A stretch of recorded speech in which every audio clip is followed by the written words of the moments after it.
Good morning बच्चों। आज हम आपको इलेक्ट्रॉनिक विन्यास, जिसको इलेक्ट्रॉनिक कॉन्फ़िगरेशन कहते हैं, उसका इतना सरल और आसान ट्रिक बताएंगे जिसमें आपको किसी भी रूल या नियम को बिना जाने ही आवर्त सारणी के किसी भी तत्व का आप इलेक्ट्रॉनिक विन्यास लिख सकते हैं। और जिसको इलेक्ट्रॉनिक विन्यास लिखने आ गया, समझिए वो तत्व का मैक्सिमम गुण, मैक्सिमम प्रॉपर्टीज को लिख लेता है। अर्थात उस तत्व के बारे में बहुत सारी जानकारी इलेक्ट्रॉनिक विन्यास से प्राप्त होती है। और आज हम लोग उसी इलेक्ट्रॉनिक विन्यास का ट्रिक सीख रहे हैं, ट्रिक जिसको बहुत ही कम समय में हम लोग ज्ञात कर लेंगे। तो आज हम लोग पढ़ेंगे इलेक्ट्रॉनिक विन्यास, जिसको हम लोग इलेक्ट्रॉनिक कॉन्फ़िगरेशन कहते हैं। इसमें एक्चुअल में जब आप जाएंगे तो आपको किसी भी तत्व का इलेक्ट्रॉनिक विन्यास लिखने के लिए 3 नियम को जानना आवश्यक होता है। लेकिन हम आपको इस बिना तीनों नियम को जाने ही इलेक्ट्रॉनिक विन्यास लिखना सिखा देंगे, और बिल्कुल सही होगा। आप जिसका चाहें उसका लिखकर देख सकते हैं। ऐसे थोड़े देर के लिए मैं आपको पहले ये तीनों नियम के बारे में बोलता हूं। बोर-बेरी नियम क्या है? इसने बताया था, आपने पढ़ा होगा, निल्स बोर का एटॉमिक मॉडल। इसने ये बताया कि किस ऑर्बिट में कितना इलेक्ट्रॉन मैक्सिमम रह सकता है, जिसको आप लोग जानते होंगे 2n²। फॉर्मूला है 2n²। किसी भी ऑर्बिट में टोटल नंबर ऑफ इलेक्ट्रॉन के लिए, ये बोर-बेरी ने कहा। दूसरा, ये अफबाउ प्रिंसिपल क्या है? तो इसने एक नियम दिया कि n+l रूल, अर्थात आप लोग पढ़े होंगे principal quantum number, azimuthal quantum number का योगफल अगर ज्यादा है तो उस ऑर्बिट का या उस कक्षा का एनर्जी ज्यादा है, और जिसका n+l का योगफल कम है उस कक्षा की ऊर्जा कम है। और उसने बोला कि सबसे पहले इलेक्ट्रॉन कहां जाएगा? तो कम ऊर्जा वाले कक्षा में, फिर ज्यादा ऊर्जा वाले कक्षा में इलेक्ट्रॉन प्रवेश करता है। इस नियम को भी हमें जरूरत नहीं है। तीसरा, हुंड साहब ने क्या बताया कि किसी भी कक्षा में जितने भी उप कक्षा होता है, जैसे s p d f, उनके जो ऑर्बिटल्स होते हैं, कक्षक होते हैं, जिनको हम बॉक्स लाइक स्ट्रक्चर में बनाते हैं, उनकी अगर एनर्जी बराबर है तो पहले एक एक करके इलेक्ट्रॉन भरेगा, बाद में उसका पेयरिंग होगा। इसको हम लोग बोलते हैं हुंड्स रूल। तो आपको जानकारी के लिए हमने एक शॉर्टकट मेथड से तीनों नियम बता दिया।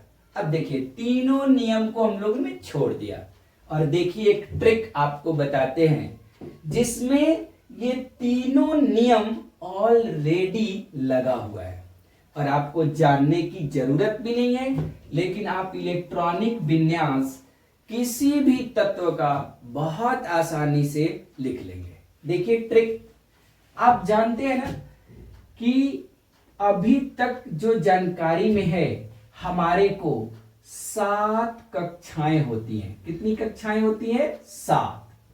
इसलिए आपने देखा होगा कि आवर्त सारणी में कुल 7 पीरियड बनाया गया है। हर कक्षा के लिए अलग अलग पीरियड बनाया गया है, और उसमें पहली कक्षा को हम लोग कहते हैं 1s, दूसरी कक्षा में 2 लगा देते हैं तो 2s और 2p। तीसरी कक्षा में होता है 3s 3p 3d। चौथे में होता है 4s 4p 4d 4f। ऐसे ही जितना नंबर कक्षा उतनी ही उसमें उप कक्षा, और उसमें क्या भरता है, इलेक्ट्रॉन।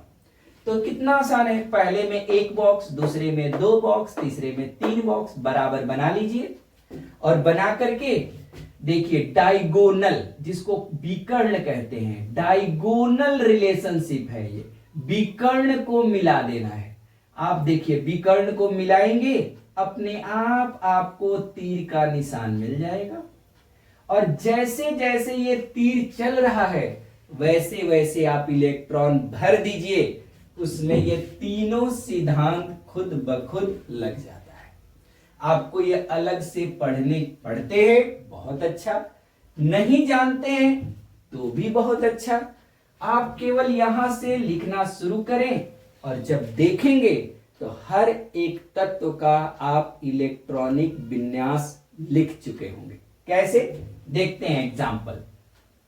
जैसे हम यहां से चलना शुरू किया, हमको क्या मिला, 1s2। देखिए इसमें 2 इलेक्ट्रॉन होता है। ये लाइन यहां खत्म, फिर यहां से चलना शुरू किए, क्या मिला, 2s, तो 2s2। फिर ये लाइन खत्म, तीसरे लाइन में क्या मिला, 2p, तो यहां डालिए 2p, p में कितना होता है बेटा, 6। उसके बाद मिला 3s, तो 3s में फिर 2, 3s के बाद फिर यहां से चलिए 3p, तो 3p में कितना आ गया, 6। फिर 3p के बाद क्या आया, 4s2। फिर देखिए 4s के बाद ये इस लाइन में चलिए 3d, तो यहां आएगा आपका 3d10। फिर 3d के बाद देखो 4p, तो यहां आएगा 4p6।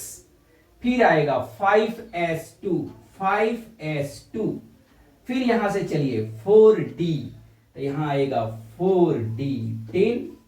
फिर देखिए 4d के बाद आया 5p, 5p6। 5p के बाद देखिए 6, यहां से 4d के बाद 5p, 5p के बाद 6s2, 6s2। फिर देखिए 6s2 के बाद क्या आएगा बेटा, 4f, तो देखो यहां पर 4f 14।